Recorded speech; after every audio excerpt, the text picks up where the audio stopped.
Alright, here we go. Here we go. Tuna melt. Tuna melt, iba yan. Tuna melt. Kuya, Di ka ata narinig. Nachos and tuna melt. naamoy Sorry, ko hindi pala ako yung narinig balsamic kanina. vinegar ba? Ah, Bango. ayos, ayos. Siyempre, dito. Upo ka At muna. siyempre, Upo ka dito muna. lang yan. Na-excite ako eh. Excited ka eh. Mm. Sige nga, check nga kayo. Check. Chic. Check. Ako yata Check. yung mahina eh. Mahina ka pala. Mahina pala ako eh. Yung pala eh. Kaya pala eh. Sa'yo na galing. Oh, hindi ang sabi niyan. Okay. Ang tawag dito. Ano in order niya? So, aside from the food, ano pang in order niya? Siyempre, iced chocolate. Chocolate? Chocolate, yeah. Iced chocolate? Chocolate lang. Yun lang yung Talaga? nakalagay. Chocolate, tapos hot ice. So, ice siya. Obvious naman. Chocolate. Chocolate. Hindi chocolate. Di ba chocolate? Hindi. Hindi pa. Ano yung sa'yo? Ano yung sa'yo? Tapos yung akin, this is Spanish latte. Spanish latte. And syempre sa ating guest, Ice black. kung ano yung Ice. pinakamahirap gawin sa menu. Complicated. Complicated yan. Iced black. Okay, welcome. Let's welcome everybody. Welcome to the Welcome show. back. This Welcome is Tara Kape Tayo. This is pang ilang episode na ba to? Hindi ko rin alam Four? eh. Four? Ayan, nandito tayo ulit sa Coffee Syndicate dito sa Commerce Center, Alabang. Bisita kayo dito. Ako nga pala si Benji. I'm Choi. And we have our guest for today is my brother. Ano pangalan mo? The one, the only, Never heard. the notorious. The Never Heard. Never heard. Si Dax. Ayun, si Dax. Hello. Yan. Hindi, maganda Welcome. yung buong pangalan eh, kuya. Dakila. Hindi yun ang buong pangalan eh. Hindi pa ba? Hindi pa yun? Mababa pa yun. Kasi ano din eh. Alam mo naman sa mga Pilipino, di ba? Yung madalas pinagko-combine yung first name ng parents na Ayun. tatay. Ay talagang pinagsama. Yun, so sobrang ano sila, generous sila sa space. Hindi nila pinagdikit. Talagang hiniwalay pa nila. So, tatlo yung first name ko, pero doon na tayo sa Dakila muna. Dakila. Oo. Ang ganda pakinggan eh. Dakila. Dakila. Yes. Lahat kasi kami sa aming magkakapatid, merong Filipino name. Oo. So ako, Magiting. Siya, Dakila. Tapos yung bunso namin, Marikit. Shout out. Shoutout sa'yo kung nanonood Hi, ka. Hana. Hi, Hana. Malamang naman siguro nanonood ka. Siyempre, ang topic natin for today, For today's video. for 40 days. 40 days video. 40 days video, Yes, sir. yung profession ni Kuya Dax. Uy. Oy. Or should I call you Sir Dax? Sir Dax. Kuya na lang. Kuya, Ano naman to kuya. eh. Ano tayo sa professional setting. Okay, Kuya Dax. Yan. Dahil siya ay... Kuya, mamaya na yung cellphone. Sinilent ko lang. Okay. Sinilent ko lang. Sige. Kasi narinig ko nag-notify, kaya sinilent ko. Sorry. Hindi tayo nakakagambala, di ba? Sorry. Okay. Grabe. Okay, si Kuya Dax ay... Isang agriculturist. Yun, isa Ano siyang bang- licensed agriculturist. Yun, Alam mo bang may may license lisensya nga pa yun, pala. pre? Oo, may lisensya. Kailangan may Pre. lisensya. Mamaya, matatapik natin May yan. board exam ba yun? Kuya? Meron. Meron. Meron board Meron exam. din, meron din. 3 days din yung board exam namin. 3 days? 3 days! 3 days ka nandun? O uwi naman? Tatlong maghapon, bale. Mayroong morning session, may afternoon session, tas kinabukasan ulit. Pero ano siya, sunod-sunod na araw siya, hindi siya katulad, kasi alam ko may mga board exam na once every week eh. So, tuloy-tuloy siya, 3 days straight yung exam. Siguro, kaya ganun katagal yung exam. Feeling ko lang, pero alam ko naman talaga, no? konti lang alam ko dyan. Ang dami kasing sakop ng agriculture eh, di ba? Yes, napakarami. Marami talaga sako sa agriculture. Sakop? Kasi Sako-sako. bawat kanin, sako-sako. Bigas pala, bigas. Sakop. Sako. May P. Ano ba English yung sakop? Pa-comment na lang. Ayun, yung sakop. Yung sakop tuloy. Ang laki kasi ng sakop ng agriculture eh. Scope. Scope? Scope. Hindi eh. scope. Ano ba yun? Yun na rin yun. Yun na Sako. yun. Scope. Scope. Oh. Soap? Yeah. But, shout out, direct soap. Na-miss mo kaagad ang ating mga unang guest ah. Ating mga... Babalikin natin yan. Pagbabalikin natin yan. Ano-ano ang sakop kuya ng agriculture? Fisheries, di ba? Hindi. Hindi So, ba? sa agriculture Mali. exam, nandyan yung crop science, animal science, soil science, meron pang crop protection, agribusiness and economics, tsaka yung agricultural extension. So, 6 na subject yon. Kaya siya 3 days, Matagal. two subjects per day. Kung tama ba, sa mga PRC, huwag kayong magalit sa akin. Pero yun yung, panahon ko, yun yung ganun yung schedule. Ang dami, wag na natin ituloy ito. Hanggang bukas tayo dito, pre. Dami, isa-isahin natin yun. Bukod pa yung sa fisheries, ganun. Oo, actually, siya considered na siya as hindi ko lang alam kung tama ba, pero separate na, separate na course siya actually. Merong BS Fisheries eh. So, Sa separate Iloilo. sa UP Iloilo. UP Iloilo. So, separate siya. Aquaculture yon. Ito naman, agriculture. Although, sa gobyerno, sakop ng agriculture yung Bureau of Fisheries. So, nakapaloob pa rin siya sa ngayon. Sa Okay, gobyerno. Okay, tapos ngayon may sarili kang company, no? Meron akong dating startup, yung Dream Agritech. And ngayon, kabahagi naman ako ng isang startup, yung Mayani. Shoutout sa Mayani. Mayani. Mamayani. Mayani Pacquiao. Mayani. Senator Mayani Pacquiao. Di ba? Hindi ba yan? Pwede. Oh, Former kasi. Former senator. Bala. Former Senator Mayani Pacquiao. Okay. Agriculture, di ba? Agriculture. So, saan ka nag-aaral ng agriculture? Sa UP Los Baños. Ang hirap no na ako yung nagtatanong kasi alam ko na lang. Hindi, ikaw naman tatanungin ko. Dapat ikaw ang ikaw magtanong, ikaw Saan magdala. nag-aaral si Kuya Dax? Ha? Saan nag-aaral? Sa eskwelahan. Tama. Siyempre. Ano? Saang school? Sa Laguna. Oh. Ilan ang mga naging joke lang? Ay. Hindi ko itatanong. Hindi ko itatanong yun. Okay, cut direct. Cut. Huwag isama yun, ha? Huwag yung sasama. Ayan. Kuya, bakit agriculture ang napili mo? Magandang kwento yan. Magandang kwento. Yan, maganda yan. Magandang kwento yan. Actually, Makinig kayo. kasi nung high school ako, hindi ko din alam kung ano ba talaga yung Kukunin mo. anong kukunin kong course. Una, hindi ko din alam kung saan ako magaling, kung magaling nga ba ako. Hindi ko talaga alam kung ano yung career path na wala akong idea at all. So, actually, naging masunuring anak lang ako. Sinabi kasi ng nanay ko. Hindi ba sinabi? Hindi sinabi. Hindi, sinabi niya talaga, shoutout sa nanay ko. Sabi niya, kumuha ka na lang ng agriculture kasi una, kailangan yan, isa yung industry na kailangan. Tsaka malapit din kasi sa kanya yung industry na yon. Yung course niya kasi is agribusiness graduate naman yung mother namin. So, Talaga? di mo, Hindi ko sure. Hindi mo alam? Hindi ko sure. tanong mo minsan. So, yun yung yun yung background nun. Hindi ko alam. And then, yung mother ko lang yung nagsuggest.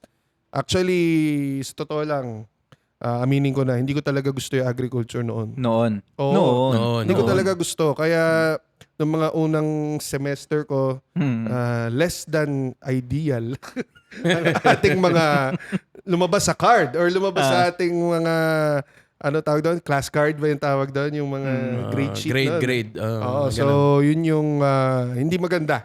Kumbaga. Yung mga panahon na yun, naalala mo pa yung mukha ni Tita Carol nung pinakita mo. Nako! Tagang, Medyo, hindi ko alam, parang na men in black parang na-chief, nawala. Nawala sa isip ko Matagal na yun. Sabi, Kalimutan na. pass is pass, okay na. Oo. We are new creation. okay, tuloy Kuya. Yun nga, pumasok ako sa agriculture, hindi ko gusto. Pero nagustuhan ko na lang siya actually nung nag-start na akong makipag-interact sa mga farmers. Yung isang mentor ko, si Mang Tony, siya ay talaga yung kumbaga parang dahil sa kanya na in love ako sa agriculture. Actually, hindi dahil dun sa technical aspect, but more on dun sa mga tao na nagtatrabaho dun sa industry na yon. Kasi sila talaga, kumbaga very real sila. Hindi sila plastic. Tapos, naalala ko nung isang beses, tinanong ko si Mang Tony, sabi ko, ano bang oras kakain para magdadala akong baon? Yung ihahanda kong baon, dapat ba tumagal siya hanggang lunch or alas 10 ba kakain na tayo? Sabi niya, hindi. Huwag ka magdala ng baon. Kung anong kakainin namin, Kakainin mo. yun ang kakainin mo para talagang ma-experience mo yung pagiging farmer. Galing. So, first time ko yun sa buhay ko, nakakain ako ng sardinas na may miswa na nasa loob siya ng ice cream container. Yun ang pinaka-classic. Tapos, meron ka lang, ang tawag dito, may cup ka lang na maliit na may plastic sa loob, tapos sinalin lang yung bigas doon, tapos sinalin yung miswa doon. Tapos, kutsara lang, tapos kain ka na. So, yun yung doon ko talaga na-experience talaga niya sa akin Kung kung paano paano maging farmer. Hindi siya yung parang OJT na mag-ano ka lang dyan. Yung iba Mag-notes kasi ka lang dyan. bine-baby, O kaya, no? mag-ano ka lang dyan. Tingnan mo lang kami. Hindi. Talagang pinaranas niya sa akin. Pati magtanim ng pinya, pinagawa niya sa akin, pina-hands-on niya sa akin. So, dun nagsimula yung love story ko sa agriculture. So ano na yun, no? OJT mo na yun. So, Tagal na. Oh. Pang ilang Third taon mo year, na? mga third year, fourth year na yun. So, Third year, fourth year o third year, fourth third year year, fourth status? year. Sige. Di ba? Third year, fourth year status. Tama ka, tama. Diba? Oo, pero yun, kumbaga, hindi siya sa simula. Nasa may, padulo na ako nung college career ko. Nung Na-appreciate nung mo yun. na-appreciate ko na yung course. Uy, hindi ko sinasabing hindi ko sinasabing dahil hindi magagaling yung mga teacher ko. Talagang sila yung mga top professors sa field namin. Ako lang talaga wala lang talaga akong amor pa nun. So nung pahuli na siya Hindi, naman. syempre, kahit naman ako nung college talaga namang parang, syempre, bata ka pa eh. I mean, iba pa yung gusto mo talagang gawin. And, syempre, gusto mo mag-explore, gusto mong experience yung college life. Eh, sa LB kasi, talagang masaya ang college life. Tama ba, Yes. mga taga-LB dyan? Shoutout sa inyo Shoutout ulit. sa inyo, UPLB. Kaya, syempre, siguro, through time talaga habang ina-attenda mo yung mga klase mo, ganyan. Tsaka ka lang talaga mas naiintindihan mo kung para saan ba yung course mo. Ganyan. Pero minsan din, kahit alam mo na kung para saan yung course mo, hindi naman yun yung pupuntahan mo talaga. Okay. Nangyayari yan. May ganun. Nangyayari talaga yun. Hindi, ako may tanong, Kuya Dax. Totoo yung green thumb? Wala pa kasi Wala ko pa ako nakikita nakita na kulay green na green yung thumb. thumb. Meron Sabi ko na black. Sabi ko na doon ka pupunta eh. Meron black yung patay. Yung kuko. Sinasabi nila, meron nga daw yung malamig yung kamay o mainit yung kamay, di ba, sa pagdating sa basketball. Hindi ba yun eh? Mainit ang kamay sa basketball. On fire ang tawag doon. Pero sabi nila, may ganung paniniwala, no? Pero naniniwala din ako na yung green thumb, din siya. Katulad ng kahit anong skill, na pag-aaralan naman yon. So, kumbaga, hindi naman dahil nakapatay ka na ng 100 cactus nung simula, tuloy-tuloy na yon.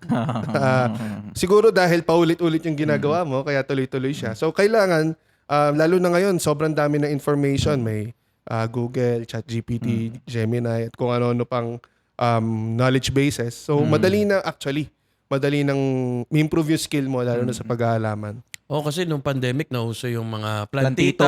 Yun. Yeah. Diba? So, nung time na yon, syempre, may internet naman na. Kaya ang daming, alam na nila bigla. Oo. Actually, maraming ang nag-feeling na nakapag-agriculture. Ay, nako, ayoko na magsalita. Huwag natin pag-usapan. Pero, magsalita. talaga. Pero sige may na, mga ganun okay na May lang mga tayo feeling dyan. na nakatapos sila ng agriculture, nabasa lang nila sa internet. Parang nung mga panahon na yun, lahat green thumb. Oo. Actually. Pero at least na may pinagkakalibangan sila ng mga panahon na yun. Oo naman. Alam na hirap. nila ngayon ang importansya ng halaman, lahat ng hirap crafts. Lahat. Tsaka ano pa lang yun, madalas ng crops. doon, mga decorative na halaman pa lang yun. Wala Paano pa pa yung yung- mga fruit bearing Oo. na kailangan mo mag-harvest, kailangan mong Bigas. ibenta. Mais. Palay. Diba? Yung mga palay. Hirap nun. Oo. Actually, recently lang nag-field work kami. Sobrang init. Sobrang layo niya sa main road. So, isipin nyo na lang yung effort na para lang halimbawa, itong kinakain natin ngayon. Oo. Yung effort para lang makarating yan dyan, ang daming pinagdaanan yan. Yung cheese na yan, yung tuna, yung patatas na yan. Sobrang daming prosesong pinagdaanan yan bago pa yan makarating dyan. Kaya shoutout sa mga magsasaka dyan. Saludo Yes. po sa inyo. Mga Sila lodi. talaga ang nagpapakain sa atin. Yes. Ang pinakang isang tanong, bakit sa tingin mo hindi na-appreciate or hindi naiisip ng mga kabataan ngayon? Kasi maraming ganon maraming galing sa farm life, iiwasan talaga. As in, ayoko niyan. Magko-corporate na lang ako, pupunta na lang ako Maynila, magtrabaho ako doon.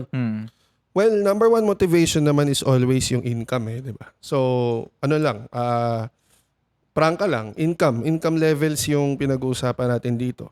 Dahil, syempre, pag corporate worker ka, mas steady yung pay, meron kang job security, unlike Aircon ka. unlike sa agriculture, medyo nasa presensya ka ng Panginoon. Kumbaga, Oo, nakadepende ka nakadepende ka sa Kanya talaga, Oo. literal. So, yun yung naiisip ko kung bakit din yung mga kabataan ngayon. Tsaka, sa mga bibig na mismo ng mga farmers galing, hindi din nila ini-encourage yung mga anak nila na mag-farming. Dahil? Kasi mahirap. Mm. Kumbaga, sila, tumanda na sila sa pagfa-farming. Ang tagal bago nila naramdaman yung ginhawa or yung asenso. Parang yun yung literal na dugot pawis na trabaho. Tsaka talagang nagpursige sila na pag-aaralin ko yung mga anak ko para hindi sila mag-agriculture.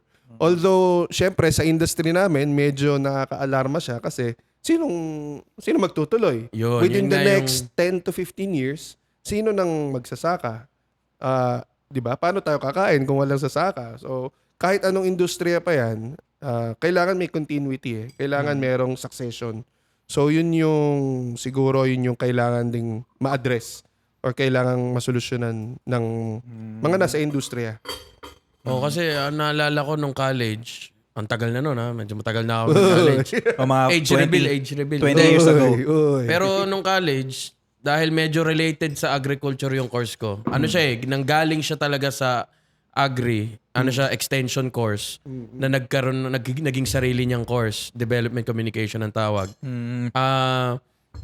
Doon pa lang napag-aaralan na namin nung college na ang average age ng mga farmers natin dito sa Pilipinas ay almost senior levels. Yes. 60 years old, 50 years old, pataas. So, paano yun? Kung pati yung mga anak nila ayaw na nilang gawing, ayaw nilang maranasan yun kasi nga nahirapan. Pero, paano tayo kakain? Kuya, may nakikita ka bang paraan para maiwasan yung ganun? Yung mga technology ngayon, so katulad nung, yun nga, nabanggit ko, meron ng mga knowledge bases, meron ka ng pagkukuhanan ng kaalaman, tapos meron na ring mga technology na mas napapadali yung trabaho sa farm. Halimbawa, yung mga advanced natin na traktora, meron na ring traktorang gumagamit ng mga GPS, may traktorang gumagamit na rin ng mga maliliit na sensor. So, kumbaga medyo semi-automated na yung Farming. pag-farm or yung halimbawa, pagpe-prepare sa lupa, pagtatanim. Meron na nga rin mga drone ngayon na ginagamit sa pagtatanim ng palay. So, may mga ganun ng technology. So, hindi na siya katulad nung dati na mano-mano. Meron ng level of mechanization na nagaganap. Kahit pa unti-unti, kasi more than luxury. It's a necessity Kumbaga, kasi nga, yun nga, dahil bababa yung workforce ko, konti yung mga taong pumapasok sa industry. So, kailangan talaga mapalitan sila ng either robot man yun or yun nga, yung mga machine na yan. Kasi wala na talagang Pero yun yung isang encouraging thing, no? Na habang lumalawak yung network ng internet sa Pilipinas, nagiging mas connected na yung mga farm sa internet, mas magagamit na yung mga modern technologies na gano'n. Feeling mo, kuya, nakaka-apekto yung importation natin sa mga farmers natin ngayon? Sensitibong topic yan. Gusto mo sagot? Napakahirap naman yung topic. Gusto mo na ba yan. sagutin? Hindi naman. Hindi na. Hindi naman, Hindi pero niya gustong sagutin. Hindi naman, pero sasagot. Hindi na. Huwag na natin Sige. pag-usapan. Yung simplify na answer lang kung... Yung importation kasi, ang main role niyan is to stabilize supply. Lalo na sa mga panahon na hindi talaga panahon ng tag-ani. So, yun yung trabaho niya talaga. Ay, kung masusunod lang yung idea na yon, wala namang magiging problema And then, kung mapaprioritize din yung local production pagdating lalo na sa marketing, okay naman siya. Kumbaga, necessary tool siya kasi una, yung geography ng Pilipinas, mga tayo hindi continuous yung lupa natin Pulo-pulo. Pulo-pulo tayo So mahirap talagang mag-farm kasi napapalibutan ka ng tubig, tas yung iba pang farm minsan nawawala pag high tide, pag low tide, tsaka lang lumilitaw. So yung area nung natataniman mo, hindi siya ganon kasing lawak halimbawa ng mga kapitbahay natin like Thailand, Vietnam, na malalaki talaga yung lupa nila and meron silang source of water. So yun yung dilemma kaya tayo nag-i-import. Kumbaga, wag natin tingnan yung importation bilang isang masamang bagay Kailangan talaga kasi ang dami din natin Pilipino Ang daming population natin mataas. Nasa 100 million yata tayo mahigit. So, kailangan talaga. Kailangan siya. Kulang ba tayo sa bigas? Kulang yung local production natin, yes. Oo, kaya tayo nag-i-import ng Oo, bigas. kulang talaga siya. Hindi tayo, sa pagkakaalam ko, hindi pa tayo self-sustaining sa bigas. So, although, nakita ko din sa research ko, nagulat nga din ako, na tuloy-tuloy din pala yung pag-expand nung mga rice producing area, no? Merong mga haka-haka na, yung bigasan na-convert na, iba na yung nakatayo. O kaya, Naging village na. naging village. Pero actually, yun nga, kung titingnan mo nga yung statistics, kaya nagulat ako, hindi pala. Kumbaga, sa bawat isang subdivision na tinatayo, merong isa or dalawa na farm na nagbubukas. Kaya nga, pero ano siya, umaakit na siya. Kumbaga, nandun nagfa-farm na rin tayo sa mga bulubundukin, nagfa-farm na rin tayo sa mga previous areas na hindi natin naaabot. Kasi, halimbawa, umaabot na yung farm-to-market road doon. So, dati, wala siyang daanan. Ngayon, meron na. So, na-expand din yung farmland. Tapos sa gulay, kuya, parang sobra tayo, no? Kasi may pagkakataon na yung mga farmers galing sa Benguet, tinatapon na lang nila yung mga gulay pag sobra na. Ganun. Oo, kasi sa aking sa aking pananaw, sa nakikita ko, kailangan kasi magkaroon ng coordination between dun sa halimbawa, ako yung magkakamatis, tayong tatlo, magkakamatis tayo. Nangamatis tayo. Hindi, ako gusto ko carrot ako. O sige, carrot man ka. Hindi. Magka-carrot ako. O sige, lahat tayo, hindi. Kailangan kasi lahat tayo magkakarot. lahat tayo. Sige. So, una, magkakarot tayo. Nagtanim ako. Maganda yung ani ko. Tapos ngayon, ikaw, ma-encourage ka din. Sasabayan ko nga ng tanim to. Di sabay tayo magtatanim. Ngayon, dumami yung supply natin, pero yung demand, same pa din. Parehas lang. So, ibig sabihin, may labis. Naging Diba? May competition. surplus tayo. Magagawang pa So, bababa ang presyo nun. So, yun yung importansya ng coordination na kailangan tayong dalawa as farmers, mag-usap tayo na, Kung ano yung pare, ako muna magtatanim ngayon. Next, ikaw naman, para yung supply tsaka yung presyo, stable tayo. Or magkaiba. Pwede naman siguro, no? Pwede naman. Pwede nga, halimbawa, yun nga, sabi mo, ako kamatis Walang ngayon. kainan ng Ikaw market. ang, palit tayo. Next season, ako naman ang carrot, ikaw naman ang ibang commodity. Feeling ko yun ang importansya ng mga farm co-ops, mga cooperatives. Yes. No? Oo. Kasi aside from nakakapag-usap kayo, kunyari, sa isang lalawigan nyo, makakapag-usap kayo kung sino magtatanim ng saan magbebenta ng ganito.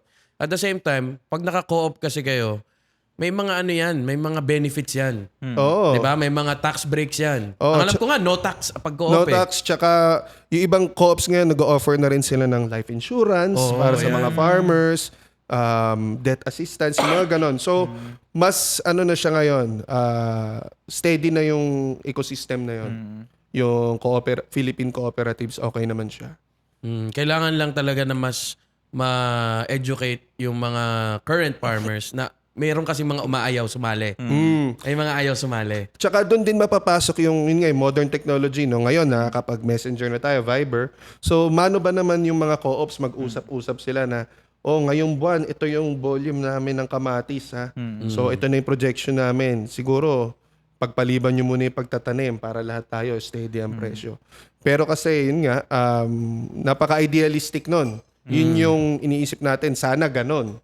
Kaya lang, syempre, sa isang demokrasya, sa isang kapitalistang mundo, hindi ganon. Syempre, kung ano yung diskarte kasi ang co-op para din yung isang kumpanya. So, kung ano yung diskarte ng kumpanya ko, wag nyo kaming pakialaman. Pero, yun nga, ang nangyayari kasi, isa siyang ecosystem. So, ang galaw ng isa, nakaka-apekto din sa iba. So, hindi siya parang may sarili kaming mundo dito, may sarili sila dito. Nakaka-apekto sila. Pagdating, kuya, sa government, excuse me? Dahan-dahan tayo, ha? Dahan-dahan tayo. Ba't ganito yung mga topic natin, bro? Importation, Sabi sa'yo, government. ha? Agriculture. Walang briefing to. Agriculture, government, kuya.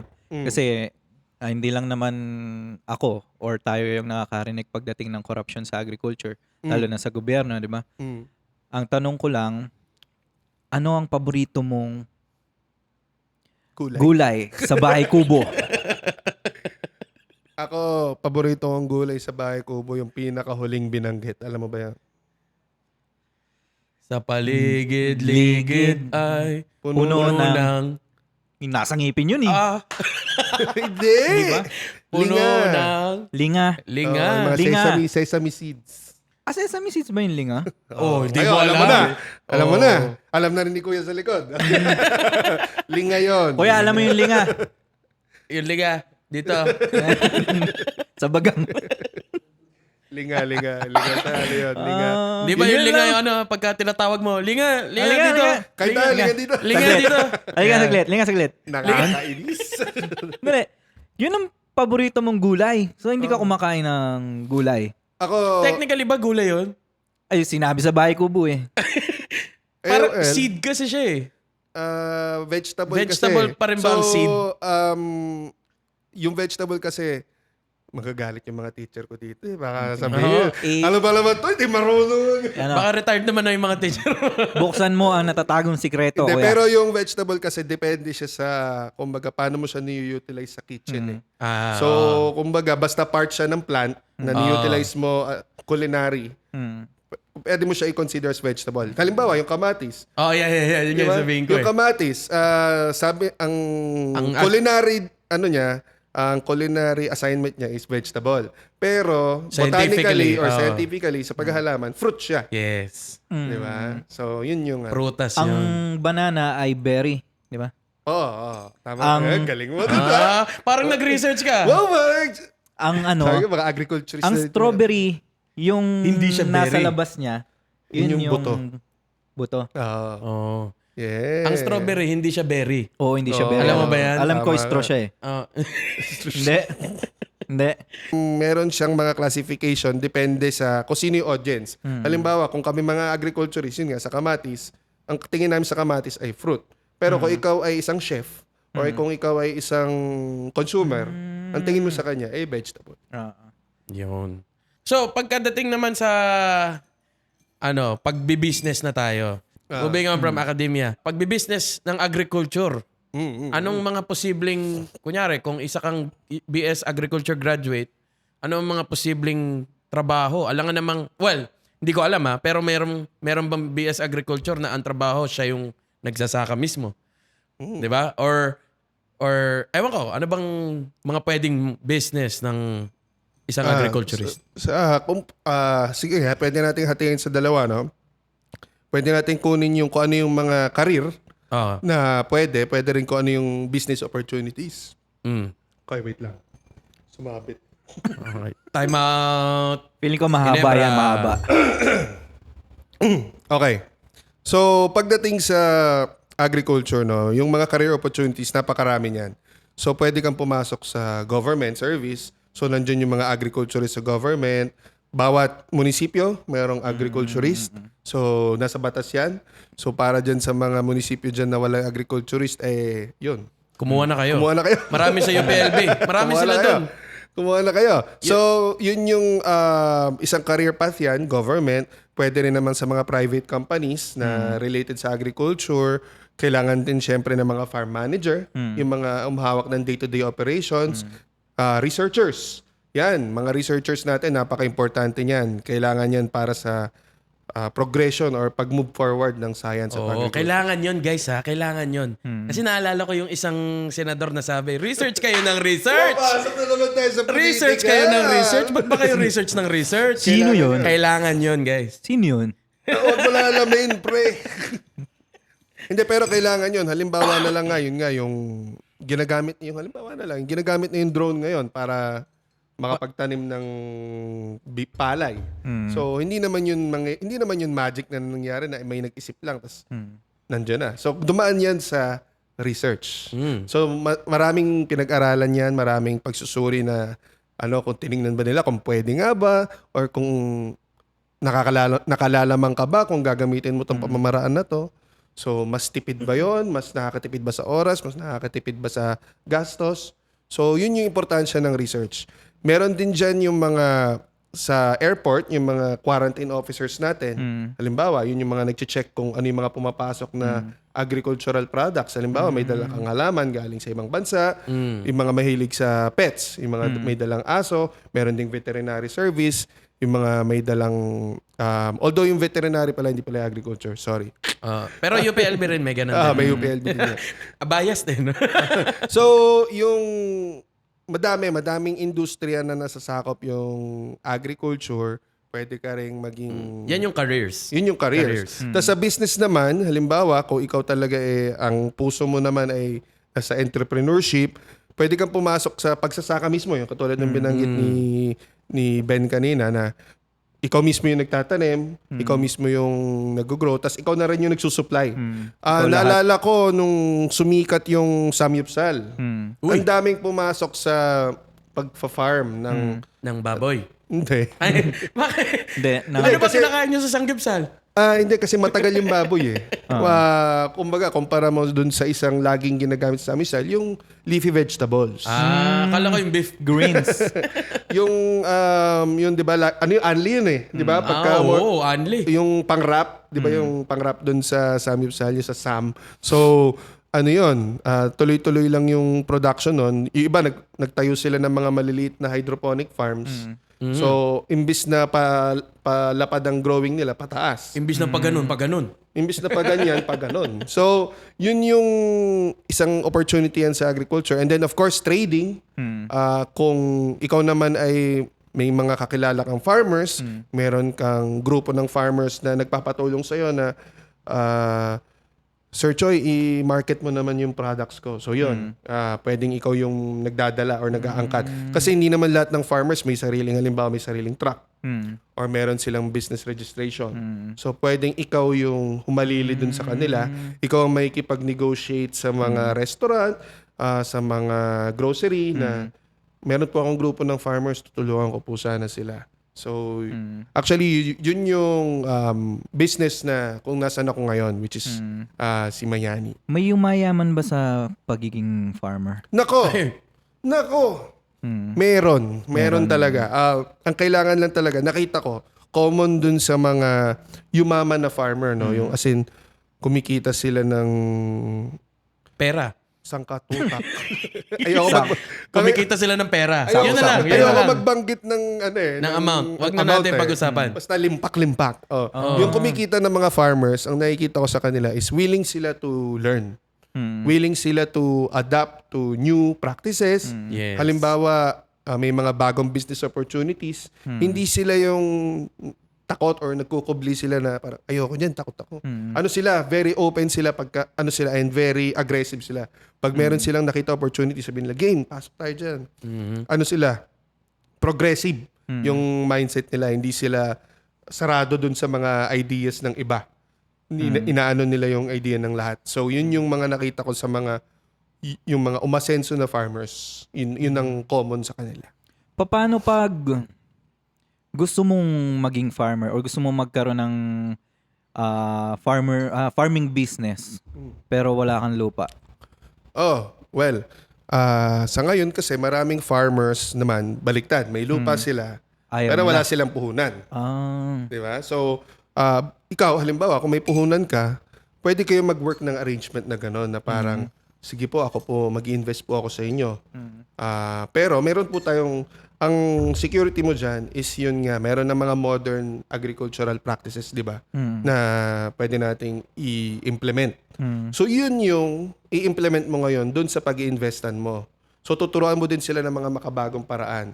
Isa sa mga simpleng management tool na hindi ginagawa ng karamihan ng ating mga farmers. Napaka-basic lang kung isipin mo. Record keeping. Yung paglilista lang kung halimbawa anong ginamit mong abono ngayon, anong ginawa ko ngayong araw na to, gaano katagal. So yun lang mismong paglilista lang, paglalag lang kung ano yung ginawa mo ngayong araw na to, yung iba hindi nila yun ginagawa. Pero simpleng bagay lang yun, pero kung ikaw mamumuhunan ka, manager ka, ikaw yung magmamanage ng farm, malaking treasure ng informasyon yun. Kasi yun yung magiging basehan mo kung una, kumita ba ako? Kasi makikita mo kung magkano yung nagastos mo eh. Pangalawa, parang may mali siguro dun sa, kasi yung pagpa-farm para din yung juice na tinitimpla eh. Masyado bang matabang? Masyado bang matamis? So may tamang timpla yan syempre. So yun ba, parang masyado ba maraming abono yung napalagay ko? O konti ba? Depende dun Abonado. sa resulta. So, so yun yung mga makabagong paraan natin masasabi, although hindi naman siya super digital. Actually, pwede nga yun sa notebook lang eh. Pero makabago siya in a sense na hindi kasi siya Ginagawa. Yeah.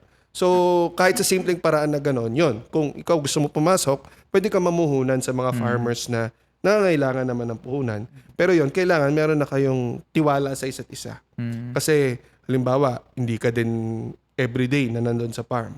So, kailangan meron kayong trust sa isa't isa na ito po yung puhunan na ibibigay ko. Kailangan ma-accomplish po natin yung mga target natin. Tsaka matagal, no? Kasi nagpapatubo ka ng ano eh. Depende sa halaman. Depende sa halaman. Depende sa halaman. Depende sa Meron halaman. bang halaman na bukas kikita na tayo agad? Aba, Wala. Meron akong alam na ganun pero hindi ko sabihin. Ibang halaman niya, Iba yun, pare. ibang Ibang halaman halaman yun. yan. Illegal. parang nahihirapan ako din sa episode na to. Ako yung nahihirapan eh. Tapos kuya, may specific ba na lupa para sa isang halaman? Well, sa ngayon kasi, sa technology ngayon, marami ng paraan para makorek or ma-adjust natin yung lupa na tinataniman natin ngayon. Halimbawa na lang, sa hydroponics nga, hindi mo kailangan ng mismong lupa. So, meron lang, kumbaga, ang mahalaga lang doon, may pinagkakapitan yung ugat.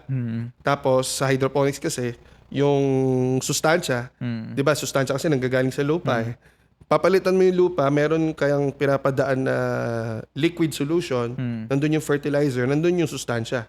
So, kumbaga, ang ginagamit kadalasan ngayon sa hydroponics, halimbawa, alam mo yung kusot galing sa niyog, Sa paglalaba. Hindi yan. Kusot. yung kusot sa niyog, yon pwede yon pinaprocess yun ngayon into coco coir. Coco coir yung tawag nila. So, yun yung ginagamit na parang pinaka-angkla. Kumbaga, kailangan lang nung halaman ng May makakapitan. makapitan. So ngayon, pagdating naman sa mga field crops, sa totoo lang, yung mga lupa natin sa Pilipinas ngayon, dahil tuloy-tuloy yung pagpa-farm natin, medyo hindi na siya ganun kasustansya. Yung ibang soil natin, acidic, kasi tuloy-tuloy yung production eh. So, dapat talaga nakakapagpahinga din yung lupa, na kumbaga merong restorative practices. Kaya lang, syempre, hindi naman pwedeng pahinga muna yung lupa, wag ka munang kakain. Di ba? So, hindi naman pwedeng ganon. So, yung may mga practices ngayon, may mga technology na rin ngayon na para yung soil natin mas nagiging healthy. Pinapasukan natin ng mga biostimulants, yung mga corrective organisms sa soil para gumanda rin yung health ng lupa natin. May tanong ako. Oh. Ano sa mga practice ng ating mga Filipino farmers ang mali talaga pero sobrang paniwala sila na dapat ganun yung ginagawa? Ang hirap naman. Maganda yan. Diba? Para Kasi may mga Ang naririnig hirap ko niya kasi humaharap ako sa kanila. Baka mama, uy, sabi mo dun sa podcast, mali ako. Hindi, kasi syempre ganito lang yan eh. Syempre kahit naman tayo as regular people, may mga kinalakihan tayo na ganito, ganyan. Kahit hindi sa farming, sabihin natin kunyari yung mga paniniwala natin sa health. Pasma? I mean, di ba? Yung mga, kunyari, pagka natulog ka ng basa buhok mo, yung mga ganyan. Yung mga ganon. May mga ganon tayo eh. So, syempre yung mga farmers, ako, nung nag-i-interview ako ng mga farmers before, nung college, marami talaga silang mga practices na nakasanayan na nila eh.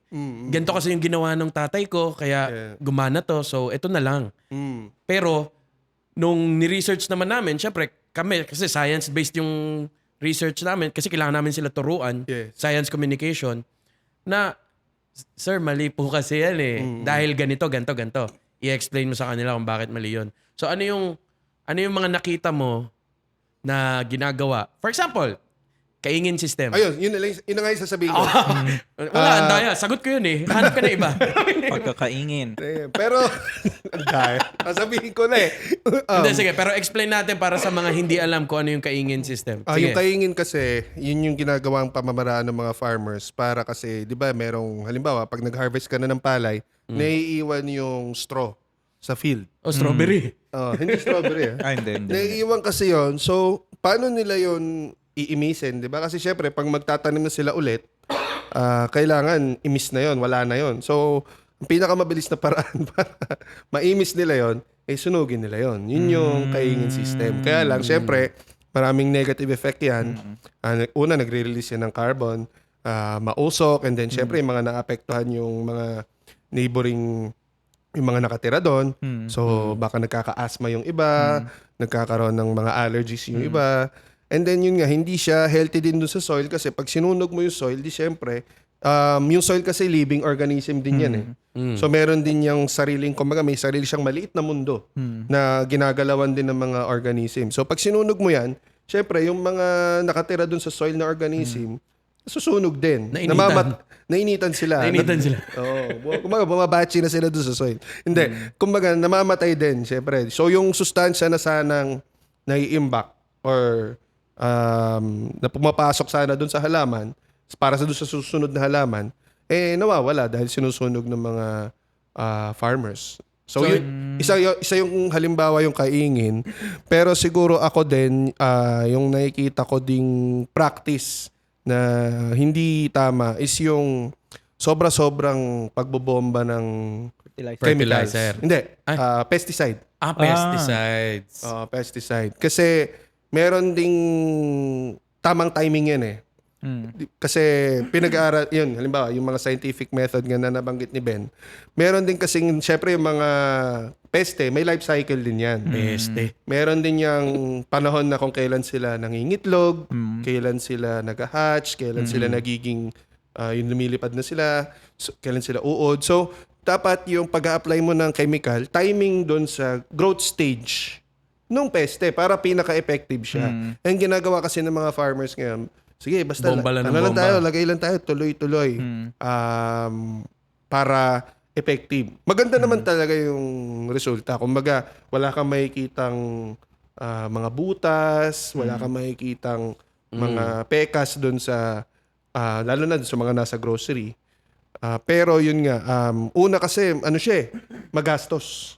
Kumbaga, kumakain pa yun dun sa kikitain na sana. Capital mo. Oo, kasi mahal yung mahal yung gamot. Kumbaga hindi naman siya parang lang na kaya mong bilhin na basta-basta lang. Medyo may kamahalan siya. Isipin mo kung ekta-ektarya yung tinataniman mo. Di syempre yung capital mo, yung puhunan mo din doon, malaki din.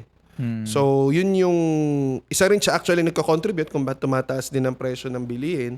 Kasi syempre, yung Gagastos sila dun eh. gagastos sila, puhunan nila yun eh. Babawi pa sila eh. Babawi sila. So, yun yung isa na lang sa pinaka-practical na mabawasan yung gastos ng farmer. Sana na-apply yung tamang timing tsaka yung tamang dosage nung para kumbaga yung gastos nila hindi ganun kalaki. And then yung kumbaga yung kita mas naitatabi nila. Hindi yung nagagastos nila sa chemical lang lahat. Totoo ba na yung mga pesticides nakakaano sa mismong fruit or food? Na parang na-absorb ba nung fruit yon? Na-absorb siya pero meron naman kasing mga gamot na merong tamang tinatawag nila ito technical term, yung pre-harvest interval. So, dapat yung huli mong bomba ng gamot, sabihin mo yung pre-harvest interval mo is 10 days. So, dapat hindi mo siya aanihin within the next 10 days. Kasi ibig sabihin nun, Yung gamot nandun pa. So, yun yung very important na dapat din yung mga farmers natin sumusunod din doon sa label nung kung ano yung nasa gamot. Kasi ang naapektuhan naman nun sa huli ay yung kumakain. Yung kakain, di ba? So, yun yung very scientific na process siya. Hindi mo siya madaling ipaintindi sa farmers kasi syempre ang kanila resource-oriented sila eh. Kung ano yung nakikita ko, pag nakita ko yung produkto ko maganda, okay na to. Basta mabebenta ko na to, okay na to. Pero syempre, bilang meron ng focus ngayon sa sustainability, meron na rin focus sa health yung mga tao, kailangan i-consider din yung implications nung, halimbawa ngayon, nagbomba ako ng gamot, tapos bukas aanihin ko na pala. So, hindi maganda yun para dun sa consumer. So, yun yung mga consideration na kailangan. Meron ako naisip na tanong, nakalimutan ko na bigla. Ako muna, ako may tanong ako sige. maganda to eh. Pagdating sa bigas, balik tayo sa bigas, kuya. Naalala ko na. Pagdating sa, Yung mga balik tayo tanong sa nyo, bigas. parang, Ino-note ko lang ha. Balik tayo sa bigas. Oh, Bakit? Mali. Bakit bigas? Saan galing ang pangalan na Jasmine? Ganun. Bakit ganun ang pangalan ng bigas natin? okay. Hindi ba pwedeng Pedro, Michael, Butchoy. Buchoy? Hindi. Pwede naman kung may bigasan kang sayo, di ba? Ganun ba yun? Brand ba yun? Actually, it's yung meron naman talaga mga variety or yung lahi ng rice na masasabi mong jasmine type siya or dinorado type siya, sinandoming type siya. So, pero yung dinorado, sinandoming, mga ganyan, ano siya, it's a marketing tool para ma-simplify para sa mga consumer. Para kasi 'di ba pag jasmine, alam na nila, jasmine yun yung mabango. Mabango si Jasmine. Oo, yung kilala ko, hindi naman eh. Hindi, joke lang. Pero wala akong kilalang Jasmine. Wala ring Jasmine na kilala. Talaga ba? Kalmahan mo lang. Wala.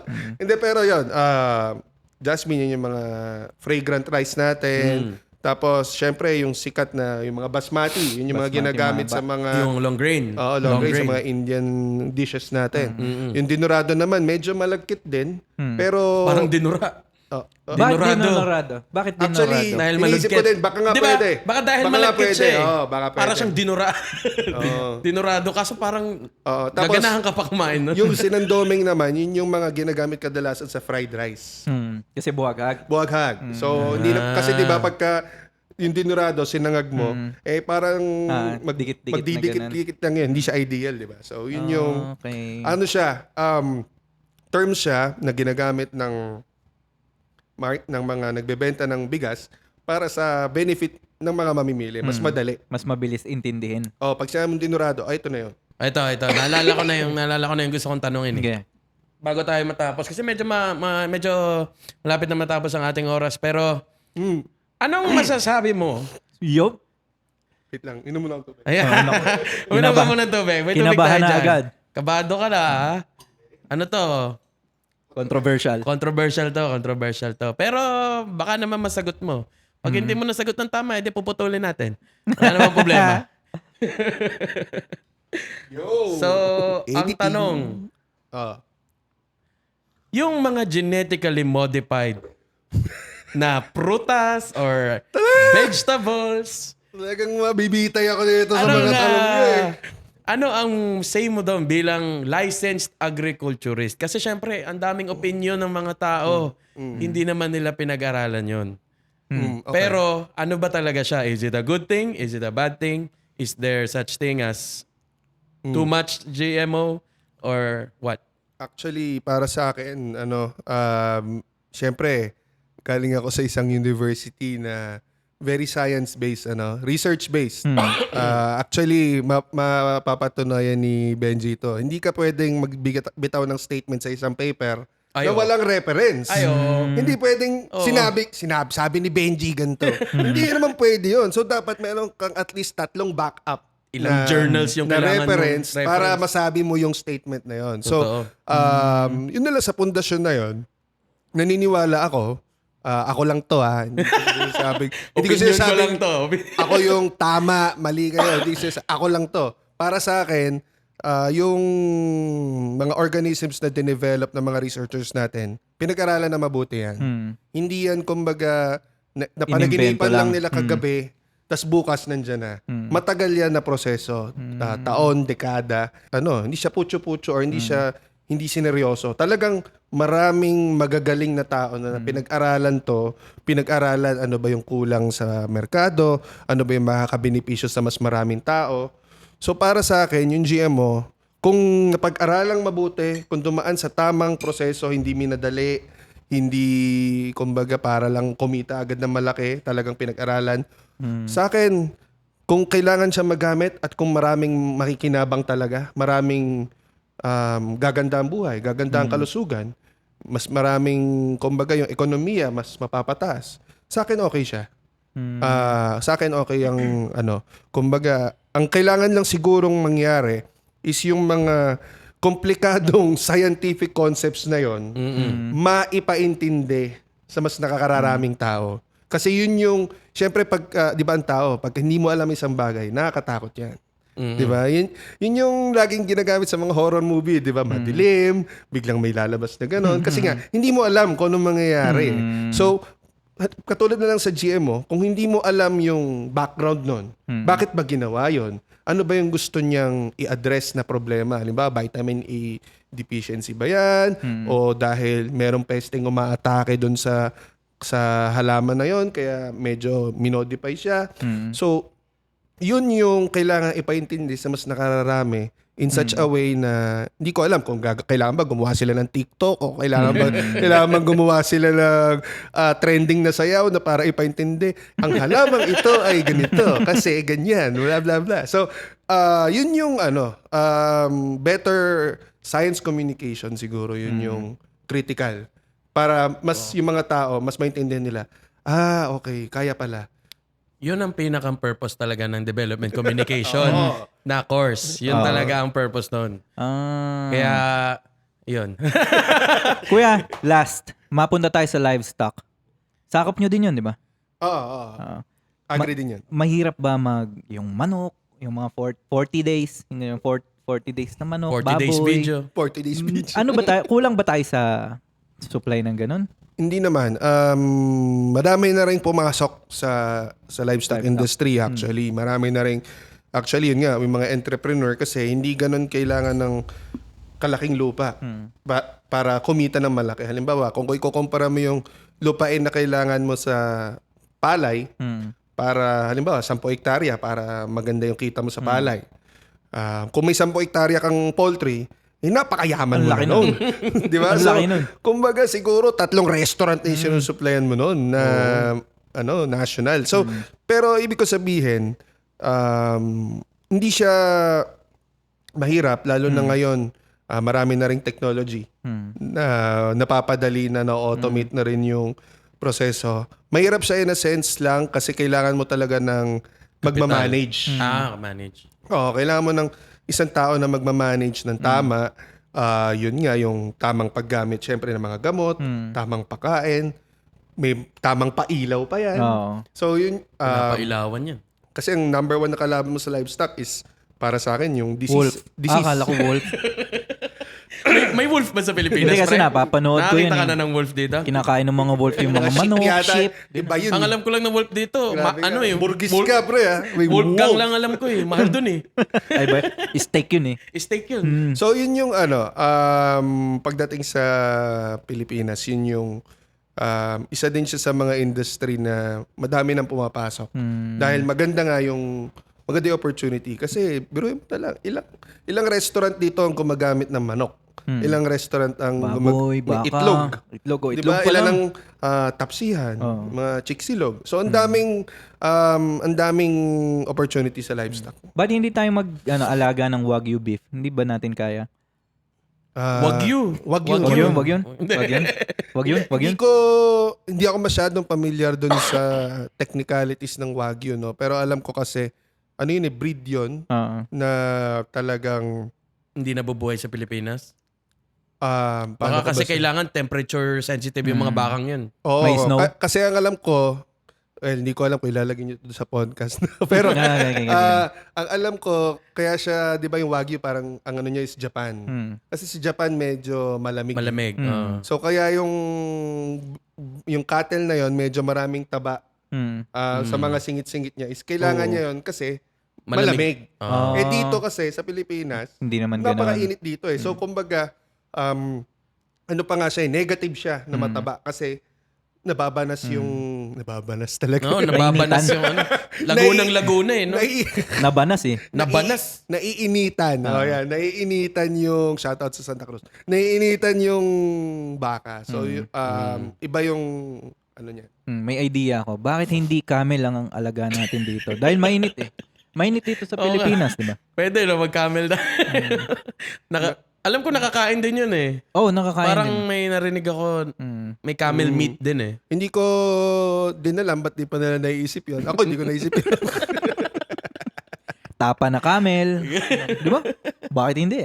Di ba, palay mo, baka nga pwedeng opportunity yun. So, actually, yun din yung, yun nga yung kagandahan nung ngayon, malawak na yung, yun nga, paulit-ulit ako dun sa knowledge base, Ang dami ng pwedeng mong idea na maisip. Halimbawa, yun nga, pwede mo itanong yan sa mga AI natin. Bakit hindi nga ba camel? walang camel sa Pilipinas, di ba? So, malalaman mo na ngayon kung bakit. So, yun yung kagandahan din ngayon. Actually, kung interested ang isang tao na pumasok sa agriculture, marami na siyang resources na pwedeng makuha. Isa pa. Parang naaalala ko dati, pinasok mo yung pag-aartista eh. Maiba ko, maiba ko. Pag-artista ba? Alam Oh, ko, sige. di ba? Industry ng mga Ng mga, ng showbiz. showbiz. Oo. Showbiz, oo. Kasi Bakit? hindi ko alam kung umarte siya doon eh. Hindi. Oo, Sa bagay, sa mga pwede hindi rin po namang- nakakaalam. Pwede rin namang pag-arte yun. sa mga hindi po nakakaalam, si Kuya Dax po, Hindi. Tanungin mo siya. I-confirm mo kung siya ba yun talaga. Kuya Dax, eto ako din. Kunwari hindi ko di alam. Totoo ba? Totoo ba na ikaw si Kokey nung Yung nung 90s, yung unang Oo, yung Kokey? unang Kokey. Yung walang yung ngipin. original. yung walang ngipin, yung walang ngipin. Totoo. Kasi ikaw yun. yung sumunod na Kokey, matangkad na eh. Konfirmado na. Ako yung boses niya. Yan. Sa mga hindi po nakakaalam, si Kuya Dax po, ang unang-unang Kokey. Ang original Ang Kokey. original Kokey. Boses lang boses lang. Ang laki ho na in-improve niya ngayon. Kita nyo naman, parang wala yung itsura na Kokey dati. Lalo yung hasang ko dito. Wala na. Diba? Tsaka, lumaki siya. Ha? Nag-above average siya na height ng isang Pilipino. Paano nangyari, Kuya? Bakit? Paano ka napunta paano ka doon? naging si Kokey sa boses? Sa boses lang. Well, kasi, yun yung father naman namin, nasa industry talaga. Yun talaga yung profession niya. So, kaya nagkaroon ng opportunity para maging boses ako ni Kokey. Actually, siya na yung unang nagre-recording. Yung father namin para sa boses ni Kokey. Siya dapat ang boses ni Kokey. Oo, kaya lang sinabi nila masyadong malaki yung boses. Masyado na matanda yung Masyadong matanda yung masyado boses. mature. So, sabi niya, ikaw na lang, try mo. So, yun yung, kaya ako napasok bilang si Kokey. Sample nga, Kuya. Ay, may bayad yun, pre. May Ano ba yung mga royalties yun. dialogue Ano ni ba Kokey ang doon? ano ang pinaka naaalala mo during the recording?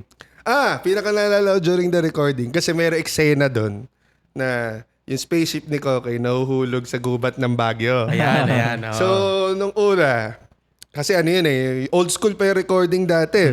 Ganito, may mic, tapos may malaking screen na parang screen ng sinihan. Tapos piniplay nila yung video. Sasabayan mo. Sasabayan mo. So, parang dinadub mo talaga siya. So, ang mangyayari, yan, sabi nung vocal coach, Game, sige, sisigaw. game ikaw sigaw ka. Kunyari, nahuhulog ka. Ah. So, action. Ayan na. Kokey, ganyan. Sabi ko, tapos sabi ng coach, di syempre, may diferensya ba? Parang may tama tong anak ni Joseph. Sabi, hindi. Sabi niya, masyado kang natetense ka masyado.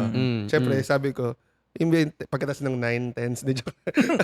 Kasi bata pa ako nun Napakadaming tape ang sinayang mo. Oo. Dati So, hindi pa digital eh. Sabi niya, sige, ganito na lang. Ganito gawin natin. So, yung ginawa ng coach ko, hinawakan niya ako sa balikat ko. Okay. Action! Inalog-alog niya talaga ako. Sabi ko, nakuha niya yung tamang emosyon.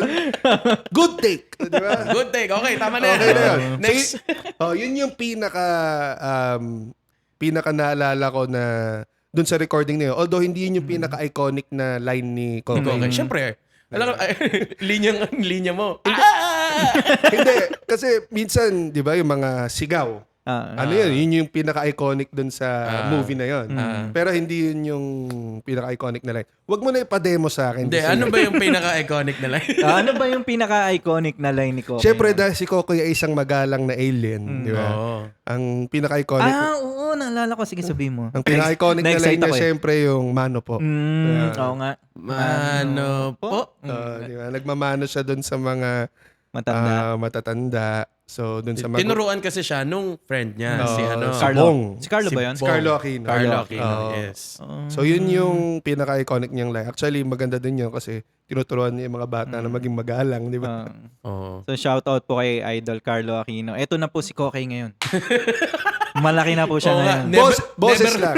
Boses lang, boses. Never kayo nagkita on set. Boses lang. Pero ito na siya ngayon. Boses lang. Ano po. Ayan, Okay. so maraming salamat. Kuya Dax. At sa anong tawag doon? Kokey. Sa pag-okay. Dahil sa pagpa-unlock ng aming podcast. No? Yes. Tama ba? Tama ba yung pagkasabi ko? Tama. Maraming salamat. And kung meron pa kayong mga katanungan about agriculture or any other topic na gusto nyo pag-usapan, comment down below. Don't forget to hit the share, like, subscribe buttons down there. At again, we'll see you on the next episode. May gusto ka ba sabihin, Joy? Gusto ko i-shoutout si Kokey. Joke lang. Wala naman. Ikaw, Thank Kuya you. Dax, meron ka ba Coffee gusto Syndicate. sabihin? Yun, no? Shoutout sa Mayani. Una, shoutout sa Mayani. And shoutout sa Santa Cruz, Laguna. Yeah. Oo, nga pala, taga Santa Cruz nga pala kami. Represent. Yeah. Maraming salamat sa Coffee Syndicate. Punta Yes. kayo dito. Of course. And kung gusto nyo mag-guest, comment lang kayo. Baka pangalay nyo, mapili kayo ng Pwede. aming Kung may aming gusto mga kayong staff, pag-usapan. no? Baka may maganda kayong kwento sa buhay na magandang i-share, no? Yes. Sana next neurosurgeon naman. Neurosurgeon. Parang mahirap yun. Pre, kasi imbes na may binubuhay siyang tao, nandito pa siya, nakikipagkwentuhan. Mahirap yun. Baka kasi, Oo halimbawa, nandito siya, no? Tapos may emergency. May Oo emergency. nga eh. Sa gitna ng podcast. Alis na ako. Alis na. Pero yun. Maraming salamat and we'll see you again. Kape pa tayo. Of course. Thank you. Tara, kape. Tara.